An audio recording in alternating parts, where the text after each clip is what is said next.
धरती पर मजीठा नाग देवता मंदिर, बीबीपुर दुर्गा माता मंदिर की पावन धरती पर यहां मसौली में आज पहली बार कोई बड़ा नेता हमारे बीच में ऐसी जनसभा, विशाल जनसभा को संबोधित करने हमारे बीच में आया है और आपके भाई, आपके बेटे के लिए वोट मांगने आया है। तो हमारी माननीय प्रियंका गांधी जी आई हैं। आपका बहुत बहुत स्वागत है जैतपुर की पावन धरती पर।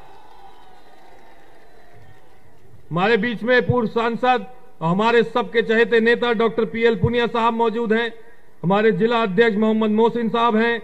हमारे बीच में राजेंद्र वर्मा जी, नगर अध्यक्ष दीपक सिंह जी, सरजू शर्मा जी, महबूब रहमान किदवई साहब, पुत्तूलाल वर्मा जी, महेंद्र पाल वर्मा जी, जलालुद्दीन गुड्डू जी, अखिलेश वर्मा जी, रामानुज यादव जी, केसी श्रीवास्तव जी, रामहरक भाई, शबनम वारिस जी, सिकंदर अब्बास भाई, राजवीर भाई, राजेंद्र प्रसाद जी, सोहेल चाचा, इरफान कुरैशी साहब, सिद्दीक पहलवान, कपिल देव वर्मा जी, वीरेंद्र वर्मा जी, विनोद चंद्राकर जी विधायक, हमारे बीच में राजकुमार पटेल जी, चित्रा वर्मा जी भी हमारे बीच में आ चुकी हैं जो दरियाबाद 270 विधानसभा से प्रत्याशी हैं। हमारे बीच में अफाक अली साहब भी मौजूद है। आपका भी बहुत बहुत धन्यवाद।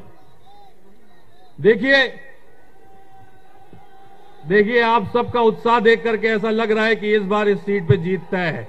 हमारे युवा भाई सबसे ज्यादा सब उत्साहित हैं आज। महिलाओं के बीच में भी बहुत उत्साह दिख रहा है आज।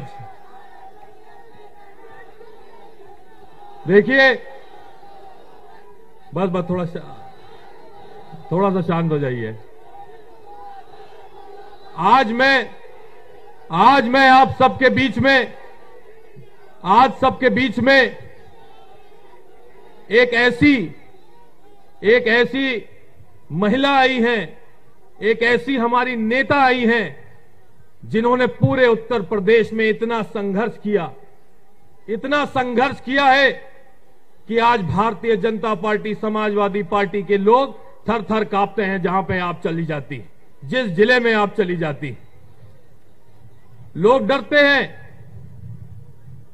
कि हमारे जिले में अगर प्रियंका गांधी जी अगर आ गई तो माहौल वहां का पलट जाएगा। ऐसा क्यों हम लोग आपसे वोट मांग रहे हैं? क्यों लोग डर रहे हैं माननीय प्रियंका गांधी जी से? किस हक से आपसे हम लोग कांग्रेस पार्टी के लोग वोट मांगने आ रहे हैं? कोई ना कोई आधार होगा हमारा।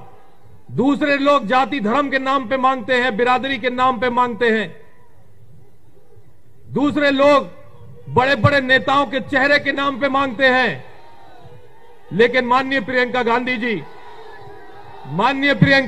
जी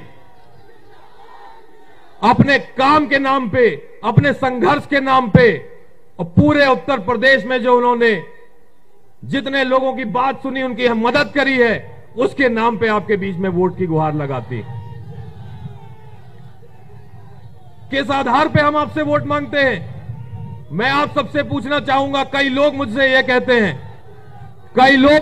कहते हैं कि भैया काम तो बहुत अच्छी कर रही है आपकी पार्टी, हर जगह जा रही है, किसानों के लिए संघर्ष कर रही है, लेकिन हम वोट नहीं देंगे। क्यों वोट नहीं दोगे आप? हम किस हक से मांग रहे हैं आपसे वोट? अगर लखीमपुर में नरसंहार होता है, किसान के परिवार को मारा जाता है, किसानों के परिवारों को मारा जाता है, तो उनकी लड़ाई लड़ने के लिए, उनके बीच में न्याय दिलाने के लिए हमारी प्रियंका गांधी जी वहां जाती हैं और कोई नहीं जाता है। दोस्तों, इस अधिकार से हम आपसे किसानों से वोट मांगते हैं। ललितपुर में जब खाद की लाइन में खड़े लोग मर जाते हैं, अपनी जान गंवा देते हैं, उनसे मिलने जाती है प्रियंका गांधी जी, सांत्वना देती है, उनके लिए संघर्ष करती है। इस अधिकार से हम किसानों के पास वोट मांगने जाते हैं। युवा हमारे भाइयों को पुलिस के लॉकअप में मार डाला जाता है, उनसे मिलने जाती है, उनके दुख दर्द में शामिल होती हैं। इस अधिकार से हम आपसे वोट मांगने जाते हैं। जब हाथरस की बेटी के साथ दुष्कर्म होता है, उसको मार डाला जाता है, शासन प्रशासन लग जाता है अपराधियों को बचाने में, सबूत मिटाने में, तो रोडों पे अगर किसी ने संघर्ष किया है, पुलिस से झड़प की है, धक्के खाए हैं, धूल खाई है, तो और कोई नहीं, हमारी प्रियंका गांधी जी, हमारी दीदी मौजूद। तो अगर इतने सारे काम करने के बावजूद अगर हमारा अधिकार आपसे नहीं बनता है, अगर आपके लिए हमारा हक नहीं बनता है वोट मांगने का, तो किसी का नहीं बनता है इस देश में। मैं आपसे व्यक्तिगत रूप से कितने सालों से जुड़ा हूं। अब 5 साल हो गए, 2 बार विधायकी के चुनाव में आपके बीच में आ चुका हूं, हार गया, आपका पूरा आशीर्वाद नहीं मिला, लेकिन फिर भी इतना स्नेह, इतना प्यार मिला कि सम्मानजनक हार हुई। सम्मान मिला आपकी तरफ से, सम्मान में कोई कमी नहीं आई। इसीलिए लगातार 5 सालों से आपके बीच में हर सुख दुख में शामिल होता रहा हूं, हर कार्यक्रम में आपके शामिल होता रहा हूं, आपके लिए संघर्ष किया है मैंने। और अगर कोई इसको झूठा बतला दे तो मैं उससे आज वोट नहीं मांगता, सिर्फ उन्हीं से मांगता हूं जिनके पास मैं गया। हर गांव की हर खाक मैंने छानी है, हर घर में मैंने दस्तक दिया है, और इस अधिकार से मैं आपसे आज वोट मांग रहा हूं। मैं अपनी मेहनत और अपने काम के आधार पर, डॉक्टर पीएल पुनिया जी के काम के आधार पर आपसे वोट मांग रहा हूं, कांग्रेस पार्टी के काम के आधार पर आपसे वोट मांग रहा हूं। आपने बहुत सालों से धर्म जात बिरादरी के नाम पे वोट दिया है, लेकिन एक बार 2009 में आपने काम के आधार पर, मेहनत के आधार पर वोट दिया था। 2009 में क्या हुआ था? किसानों का कर्जा माफ किया था कांग्रेस पार्टी ने, मनरेगा लेकर के आई थी, शिक्षा का अधिकार, सूचना का अधिकार, तमाम ऐसे बड़े बड़े काम किए थे कांग्रेस पार्टी ने। उस काम के आधार पर आपने वोट दिया था, और डॉक्टर पीएल पुनिया जी की मेहनत के आधार पर, राहुल गांधी जी की मेहनत के आधार पर आपने वोट दिया था, और उसके बदले में आपको एक काम करने वाला, शिक्षित, योग्य व्यक्ति आपका लोकसभा सांसद बन के आपके बीच में आया। और बाकी सब लोगों ने आपको बताया, यहां पे काफी देर से आपसे चर्चा चल रही है कि किस प्रकार से डॉक्टर पीएल पुनिया जी ने आपके बीच में आप काम किया है। देवावाला ओवरब्रिज बना है, 5 इंटर कॉलेज बने हैं, बरैया चौराहे पे ITI पॉलिटेक्निक खुला है, 4200 गांव में बिजली आई है। ये सारे काम सिर्फ 5 साल के कार्यकाल में आपके बीच में करके दिखाए हैं, तो डॉक्टर पीएल पुनिया जी ने करके दिखाए। पोस्ते की खेती 15 साल से हमारे जिले में बंद थी, पोस्ते की खेती शुरू करवाने का काम किया है डॉक्टर पीएल पुनिया जी ने। 40-50% यादव बिरादरी आज हमारे साथ जुड़ चुकी। लोग कहते थे मुझसे कि तुम पासी नहीं हो, तुम्हें पासी का वोट नहीं मिलेगा, लेकिन आज मेरे युवा भाई यहां लाल गमछा पहने, द ग्रेट पासी सेना मिशन के जितने लोग हैं यहां, हजारों की संख्या में जो यहां मौजूद हैं, जितने लोग यहां मौजूद हैं, ये सारे इस बात के गवाह हैं कि मेहनत से कोई भी बिरादरी, जात धर्म बिरादरी के हम बंधन को तोड़ सकते हैं, मेहनत से, संघर्ष से। कुर्मी बिरादरी के कितने लोग हमारे बीच में यहां पे आए हैं, मुस्लिम कितने लोग यहां मौजूद हैं, चौहान मौजूद है आज हमारे बीच में, हर कोई बिरादरी आज यहां पे मौजूद है। तो मुझे पूरी आशा है आज भीड़ को देख करके, इस संख्या को देख करके, आपके प्यार को देख करके और आशीर्वाद को देख करके, मुझे आज ऐसा लग रहा है कि जैदपुर विधानसभा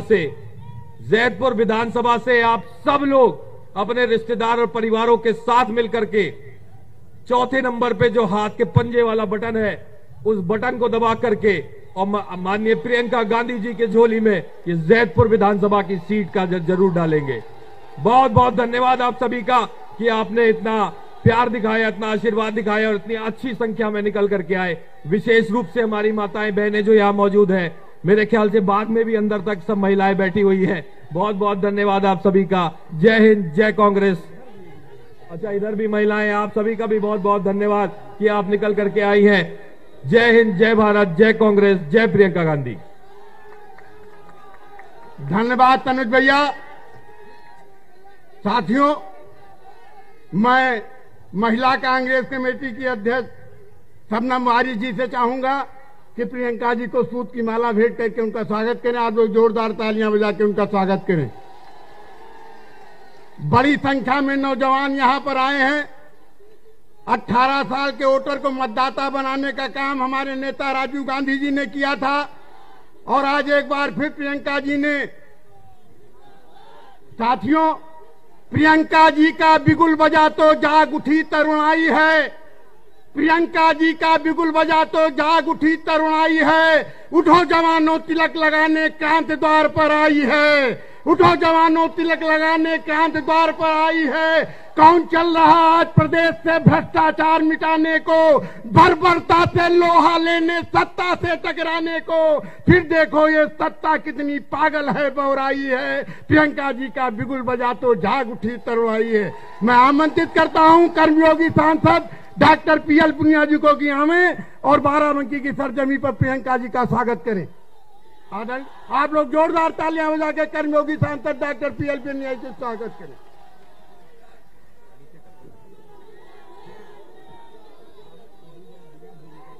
अखिल भारतीय कांग्रेस कमेटी की महासचिव एवं प्रदेश की प्रभारी परम आदरणीय दीदी प्रियंका गांधी जी का देवा महादेवा की धरती के ऊपर स्वागत किया जाता है और महान स्वतंत्रता संग्राम सेनानी और पूर्व केंद्रीय मंत्री रफी अहमद किदवई साहब की जन्मभूमि मसौली में आपका स्वागत है। इसके साथ ही मंच पर मौजूद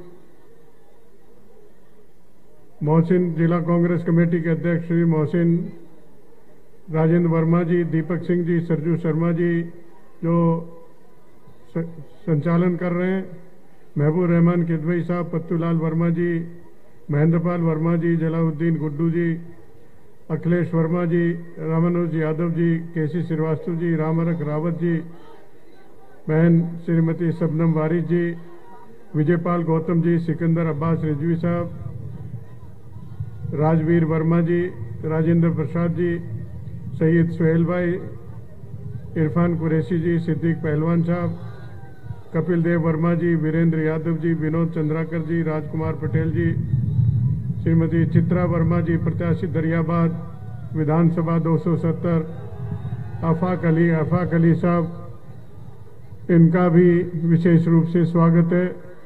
और इसके साथ न्याय पंचायत प्रभारी, बूथ अध्यक्ष और कार्यकर्ता जो इस जन सभा में मौजूद हैं, उनका भी विशेष रूप से स्वागत है।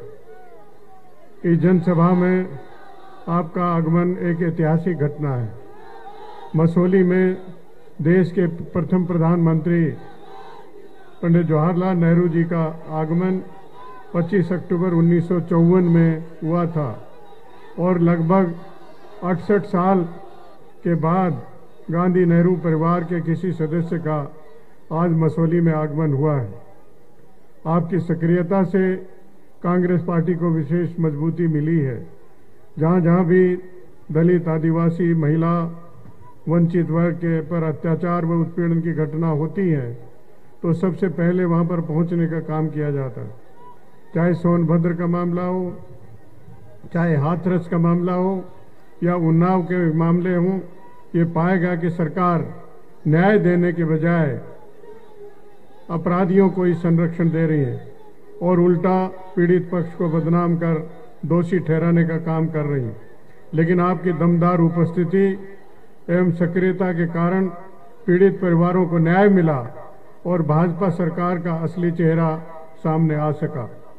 पिछले 33 साल से प्रदेश में कांग्रेस पार्टी की सरकार नहीं, बारी बारी से Samajwadi party, Bahujan Samaj party, Bharatiya Janata party की सरकार रही है और सभी ने जनता को विशेष रूप से लूटा है। प्रदेश और केंद्र में भाजपा की सरकारें हैं, लोग बेहद नाराज हैं, विकास के नाम की कोई चीज नहीं है, महंगाई चरम सीमा पर है, बेरोजगारी से लोग त्रस्त हैं, लॉ एंड ऑर्डर पूरी तरह से जीरो है। और समाजवादी पार्टी का तो आप लोग अच्छी तरह से जानते ही हैं, जब भी वो आती है तो गुंडागर्दी उसके साथ में चरम सीमा पर पहुंच जाती है, भाई भतीजा सवाल होने लगता है। और भारतीय बहुजन समाज पार्टी तो आजकल कहीं दिखाई देती नहीं। जैतपुर में कांग्रेस पार्टी और तनुज पुनिया नंबर 1 पर है। बराबर मेहनत करने की अभी भी आवश्यकता है, 3-4 दिन की काम है। लगातार ये भी बताने की जरूरत है, योग्य, समझदार, मिलनसार और पढ़े लिखे कैंडिडेट को चुने जो आपके काम आ सके। तनुज पुनिया ही एकमात्र विकल्प है। आप लोगों से निवेदन है कि आज बदलाव की जरूरत है। भाजपा को उखाड़ फेंकने की जरूरत है। कांग्रेस के साथ सबको एकजुट होने की जरूरत है। जैतपुर में तनुज पुनिया की जरूरत है। और इसी के साथ बात समाप्त करता हूं। जय हिंद, जय कांग्रेस। बहुत बहुत धन्यवाद सांसद जी। अब इसके बाद हम सीधे प्रियंका दीदी को आमंत्रित करते हैं कि आवें और आपके बीच में अपनी बात कहें। आप लोग जोरदार तालियां बजा के प्रियंका दीदी का स्वागत करें।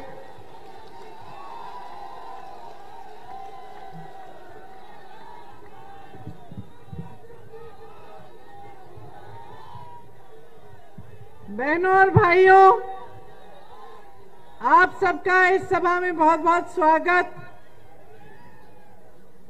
कांग्रेस के वरिष्ठ नेता श्री पीएल पुनिया जी, हमारे प्रत्याशी श्री तनुज पुनिया जी, श्रीमती चित्रा वर्मा जी, मोहम्मद मोहसिन जी, महेंद्र पाल वर्मा जी, श्री पुट्टूलाल वर्मा जी, श्री जलालुद्दीन जी, श्री अखिलेश वर्मा जी, पार्टी के सभी पदाधिकारी और नेतागण जो मंच पे उपस्थित हैं और जो आपके साथ यहाँ मौजूद हैं, सबको बहुत बहुत स्वागत। मेरी बहनों, आपको बहुत बहुत स्वागत। भाइयों, आपको भी बहुत बहुत स्वागत। आज देवा महादेवा की जमीन पर खड़े होकर बहुत गर्व हो रहा है। यहाँ से आजादी की लड़ाई श्री रफी अहमद किदवाई जी ने भी लड़ी। इस धरती को मेरा नमन। देखिए, चुनाव आ गया है। अब ये आपकी एक महान धरती है, एक महान प्रदेश है। आपकी विधानसभा, आपके क्षेत्र ने यहां से बड़े बड़े नेता दिए, रफी अहमद किदवाई जी जैसे, जो आजादी के लिए लड़े, जिन्होंने देश को अपना जीवन समर्पित किया। आपका प्रदेश, ये उत्तर प्रदेश, बहुत महान प्रदेश है। इस प्रदेश में सबसे ज्यादा नौजवान है पूरे देश में। सबसे ज्यादा नौजवानों की ऊर्जा यही है। यहाँ की धरती उपजाऊ है। यहाँ पे खेती अच्छी तरह से हो सकती है। यहाँ पे शिक्षित नौजवान, जिनकी के काम करने की योग्यता है, जिनको अगर सक्षम किया जाए तो देश में खूब वो भागीदारी दे सकते हैं, वो सबसे ज्यादा उत्तर प्रदेश में ही है। यहाँ की संस्कृति मजबूत है। हमेशा यहाँ की संस्कृति ने, यहाँ की राजनीति ने देश को दिशा दिखाई। काबिलियत बहुत है। तो आज उत्तर प्रदेश में तमाम विधानसभा क्षेत्रों में ये परिस्थितियां क्यों हैं कि जनता गरीब से और भी गरीब हो रही है। इस बात को समझने के लिए थोड़ा ध्यान से मेरी बातों को सुनिए। मेरी बहनें बैठी हैं, काफी समय से इंतजार कर रही हैं। आपकी सबसे बड़ी समस्या आज क्या है बताओ? महंगाई। महंगाई है। कड़वा तेल आपको कितने का मिलता है? 200 रुपए का। पेट्रोल डीजल की क्या दाम है आज? आपको एक गैस सिलेंडर मुफ्त मिला? चलिए, आपको मिला ही नहीं। अगर आप खरीदने जाएंगे तो कितने का मिलेगा? भर सकते हैं, खरीद सकते हैं। आज दुकानों में जाए तो कुछ भी खरीदने के लिए आपको संघर्ष करना पड़ता है। सही बात है। आप खेती में मेहनत कर रही हैं। कल रात को मैं अमेठी में थी। मैं एक गांव में चली गई। सलोन जिले में, सलोन विधानसभा में एक गांव है। रात हो रही थी, 8-9 बजे थे। मैं गांव के अंदर चली गई। जैसे मैं अंदर जा रही थी, मैंने देखा कि एक महिला खेतों की तरफ एक अपने नाती को ले जाके चल रही थी। तो मैंने कहा कहाँ जा रही हो? कहा खेतों में जा रही हूं। मैंने कहा इस समय? कहा हाँ, छुट्टा जानवर है दीदी, चौकीदारी करने जा रहे हैं हम। सही? आप इतने नौजवान खड़े हैं, पिछले 5 सालों में किसको रोजगार मिला है सरकार से? कोई हाथ उठाए। नहीं मिला? एक तो होगा, कोई एक तो होगा। नहीं है तो देखिए ये स्थिति है। महंगाई हद से ज्यादा बढ़ गई है, बेरोजगारी बढ़ गई है, महिलाओं पर रोज रोज अत्याचार हो रहे हैं, छुट्टा जानवर आपके खेत खाया जा रहा है। किसानों की क्या समस्याएं हैं? किसान भाई खूब सारे होंगे यहाँ। आपको अपने उपज का दाम नहीं मिल रहा, खाद नहीं मिलती, तमाम समस्याओं से जूझ रहे हैं आप। पेट्रोल डीजल के दाम से सबसे ज्यादा मुसीबत किसको होती है? किसानों को होती है। ये पूरे बाजार का इलाका है, इसमें छोटे दुकानदार, छोटे व्यापारी होंगे। इनके साथ क्या हुआ? पहले नोटबंदी हुई, फिर जीएसटी लगाई गई, फिर कोरोना आया, लॉकडाउन आया, तमाम बिजनेस, छोटे कारोबार बंद होने के कगार पे हो गए। कोई राहत मिली सरकार से? यहाँ पे मेरे बुनकर भाई बहन हैं, आपको याद होगा कांग्रेस के जमाने में एक स्पेशल पैकेज आया था। आज है? आपके लिए सरकार ने कोई पैकेज बनाया? नहीं बनाया। तो प्रदेश की असलियत आपके सामने है। मैं खुद नहीं कह रही हूं, आपसे पूछा, आपने जवाब दिया। आप जान रहे हैं कि परिस्थितियां क्या हैं, सब कुछ देख रहे हैं। सुबह मेरी बहनें उठती हैं, खेतों में काम करती हैं, घर आती हैं, खाना पकाती हैं, बच्चों का देखभाल करती हैं, जानवरों का देखभाल करती हैं, घर की सफाई करती हैं, फिर खेतों में सुबह सुबह जाना पड़ता है छुट्टे जानवर से रखवाली करने के लिए। कितनी मेहनत करेंगी? क्या कोई राहत, कोई समर्थन नहीं मिलेगा सरकार से? मेरे नौजवान यहाँ भाई खड़े हैं, आप भर्ती की परीक्षाएं देते हैं, परीक्षा रद्द हो जाती है, पेपर लीक हो जाता है, कट ऑफ चेंज हो जाता है परीक्षा के बाद, 3-3, 4-4 साल आप नियुक्ति के लिए इंतजार करते हैं। वहां पता चला कि 12 लाख सरकारी पद खाली पड़े हैं 5 साल से। कोई आपकी सुनवाई कर रहा है? नहीं कर रहा है। तो कोई सुनवाई नहीं है, परेशानियों और मुसीबतों से जिंदगी भरी हुई है। तो राजनीति का मकसद क्या होता है? ये जो नेता सब बैठे हैं मंच पे आपके सामने, इनको नेता क्यों बनाया जाता है? राजनीतिक दल का सबसे बड़ा धर्म, राजनीति में जो नेता होता है उसका सबसे बड़ा धर्म क्या होता है? आपकी सेवा करना। यही होता है लोकतंत्र। लोकतंत्र क्या है कि सत्ता आपके हाथों में होनी चाहिए, और यहां जो सत्ता में आता है वो आपको दबाता है। आपके भ्रष्टाचार का सामना आप करते हैं, महंगाई का सामना आप करते हैं, बेरोजगारी का सामना आप कर रहे हैं, किसान अपनी समस्या का सामना खुद कर रहा है, बुनकर अपनी समस्या का सामना खुद कर रहा है, श्रमिक अपनी समस्या का सामना खुद कर रहा है।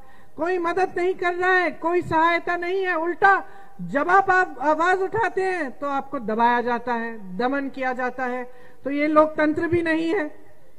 तो कैसी राजनीति चल रही है प्रदेश में? मैं आपको समझाती हूं, जरा ध्यान से सुनिए। जितने भी राजनीतिक दल आज उत्तर प्रदेश में आपके सामने हैं, चाहे वो बसपा हो, चाहे समाजवादी पार्टी हो, चाहे भाजपा हो, कांग्रेस के अलावा जितने भी राजनीतिक दल हैं वो आपसे वोट धर्म के आधार पर और जाति के आधार पर मांगेंगे। ठीक है? क्यों? इसकी 2 वजह हैं। सबसे पहली वजह यह है कि उन्होंने काम नहीं किया। जब आपकी समस्याएं होती हैं तो ना सरकार उनको सुलझाने का काम करती है, और ना बसपा के नेता, समाजवादी के नेता आपके पास आते हैं, आपकी सुनवाई करते हैं। महिलाओं पर अत्याचार हुआ, उन्नाव में हुआ, शाहजहांपुर में हुआ, हाथरस में हुआ। क्या अखिलेश यादव जी बाहर आए? क्या गए वहां पे, संघर्ष किया, आंदोलन किया कि न्याय मिलना चाहिए? नहीं। आपने परीक्षाएं दी नौजवानों ने, आपने जब आंदोलन किया इलाहाबाद में और अन्य शहरों में, आपको मारा पीटा गया, तमाम धाराएं आपके खिलाफ लगाई गई, करियर बर्बाद हो गए बहुत बच्चों के। क्या समाजवादी दल के नेता या बसपा के नेता अपने घर से बाहर आए?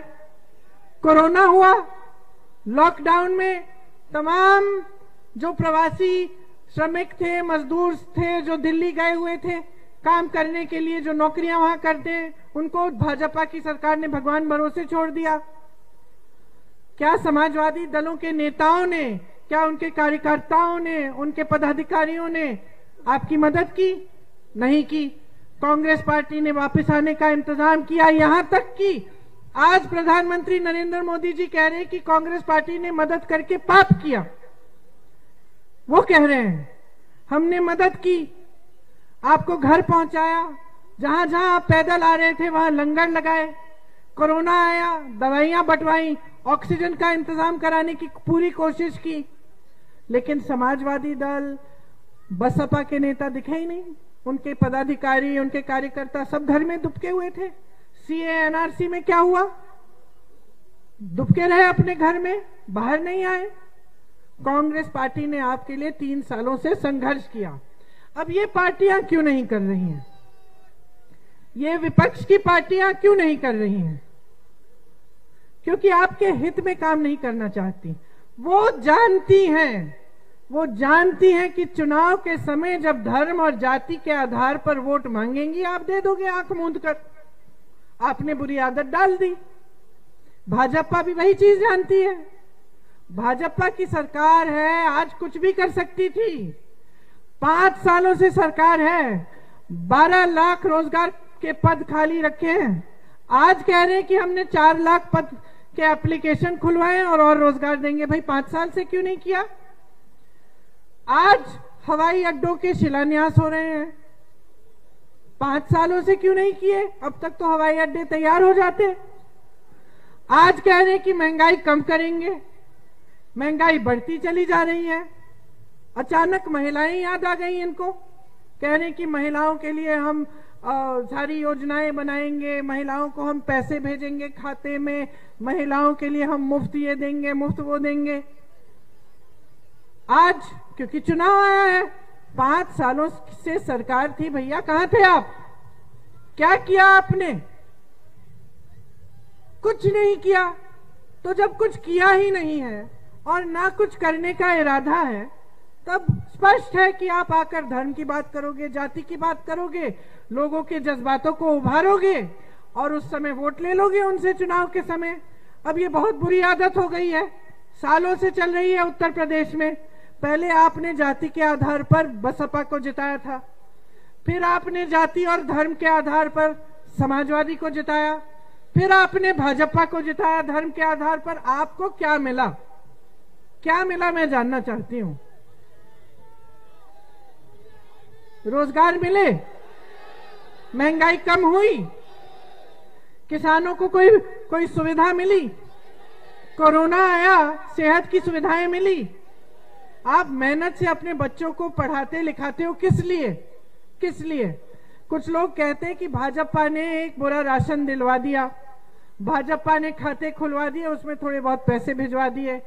वाह वाह वाह वाह, 5 सालों में इतना काम कर लिया कि एक बोरे राशन पर आपने पूरे पब्लिक को निर्भर बना दिया।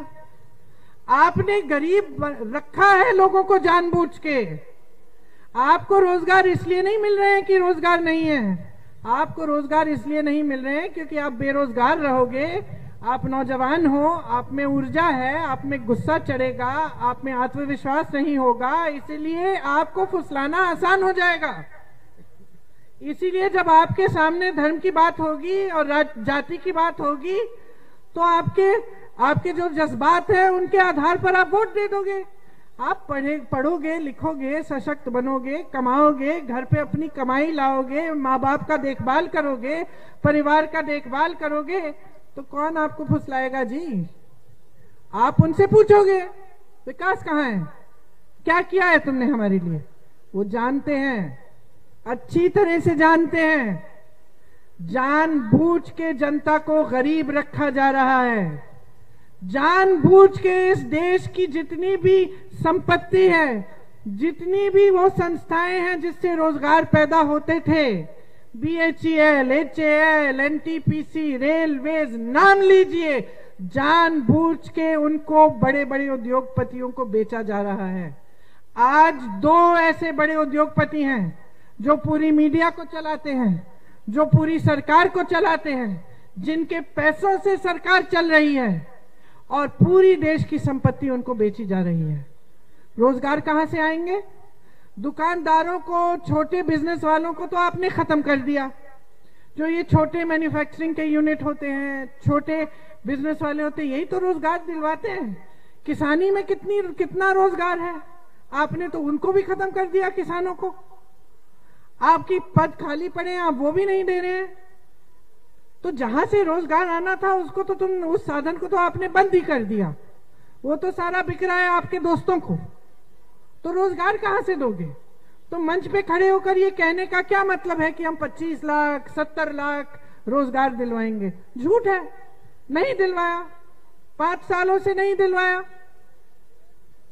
तो स्थिति यह है कि किसी को आगे बढ़ाने का काम नहीं हो रहा है। जानबूझ के आपको गरीब रखा जा रहा है। और समझ लीजिए, ये तीनों पार्टियां एक बिसात पर खेल रही हैं। तीनों पार्टियां आपके जज्बातों का इस्तेमाल कर रही हैं। इनसे कोई विकास नहीं आने वाला है, इनसे आपके जीवन नहीं सुधरेंगे, इनसे सिर्फ और सिर्फ इनके नेताओं के जीवन सुधरेंगे, इनके बड़े बड़े उद्योगपति मित्रों के जीवन सुधरेंगे और इन्हीं का विकास होगा। वरना उत्तर प्रदेश जैसा प्रदेश, जहां से तमाम स्वतंत्रता सेनानी आए, बड़े बड़े नेता आए, तमाम देश के प्रधानमंत्री यहां से उभरे, यहां की राजनीति इतनी मजबूत थी, यहां का विकास सबसे पहले होना चाहिए था। ये प्रदेश इस देश को दिशा दिखाने वाला प्रदेश है और आज गरीबी से भरा हुआ है। आज परिस्थिति यह है कि किसी के घर में जाओ, कहता है कि मेरी तरक्की हुई नहीं। 5 सालों से, 10 सालों से, 15 सालों से बस यही राजनीति चल रही है। तो कैसे बदलाव आएगा? अगर आप आंखें नहीं खोलेंगे, अगर आप हर चुनाव में आंखें मूंद कर अपने धर्म के आधार पर, अपनी जाति के आधार पर वोट देते रहेंगे, तो आपका प्रदेश ऐसा का ऐसा रहेगा।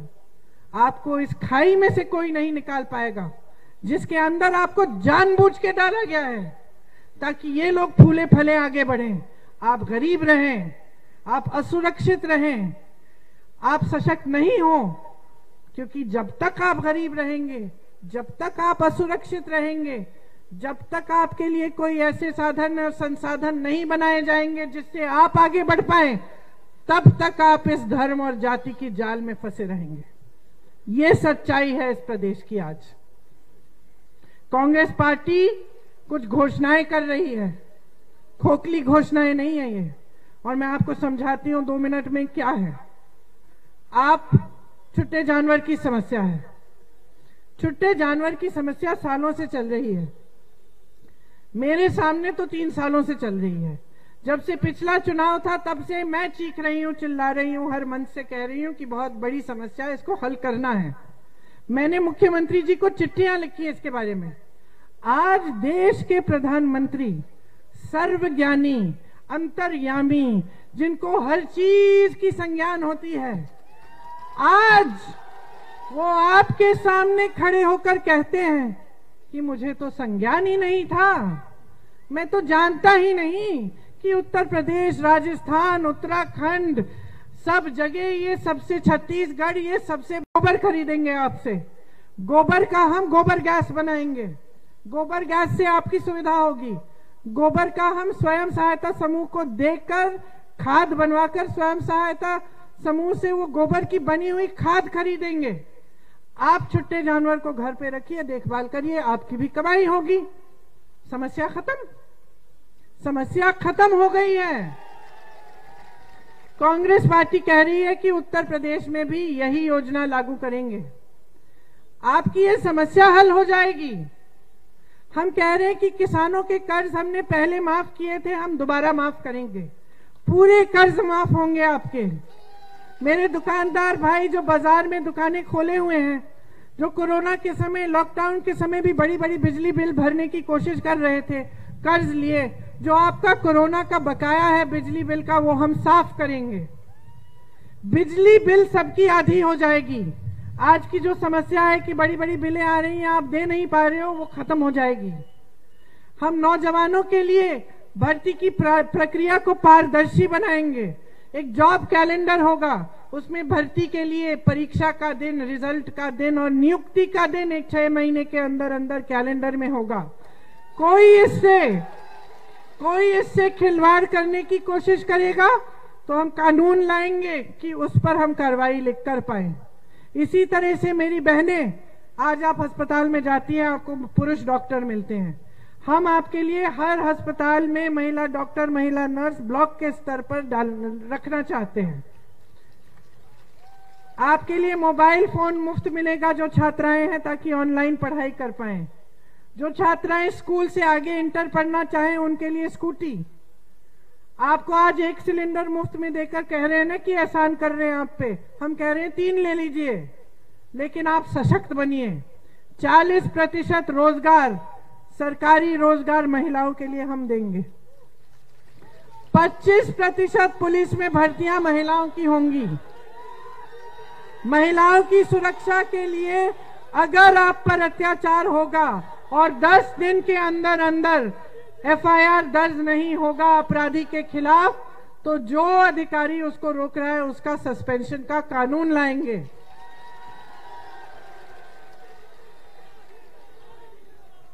आजादी की लड़ाई कांग्रेस पार्टी ने लड़ी। इस देश की आजादी के लिए खून पसीना कांग्रेस के नेताओं, कांग्रेस के कार्यकर्ताओं और इस देश के किसानों ने की। इस आजादी को बचाने के लिए कांग्रेस खड़ी रहेगी और काम करेगी। और इस आजादी का मतलब क्या था? इस आजादी का मतलब था कि इस देश का एक एक निवासी, इस देश की एक एक महिला, इस देश का एक एक नौजवान, इस देश का एक एक किसान सशक्त बने और अपने पैरों पे खड़ा हो। यही होती है आजादी। जब तक आप सशक्त नहीं होगे तब तक आप आजाद नहीं होगे। और बाकी सारी पार्टियां आपकी आजादी नहीं चाहते, वो आपकी गुलामी चाहते हैं। और आपकी गुलामी धर्म और जाति के आधार पर चाहते हैं। वो चाहते हैं कि आप गुलाम रहें ताकि वो आपके जज्बातों का इस्तेमाल करके अपनी सरकार बना पाए और आपकी सत्ता आपके हाथों से छीन पाए। सतर्क हो जाइए, जागरूक हो जाइए।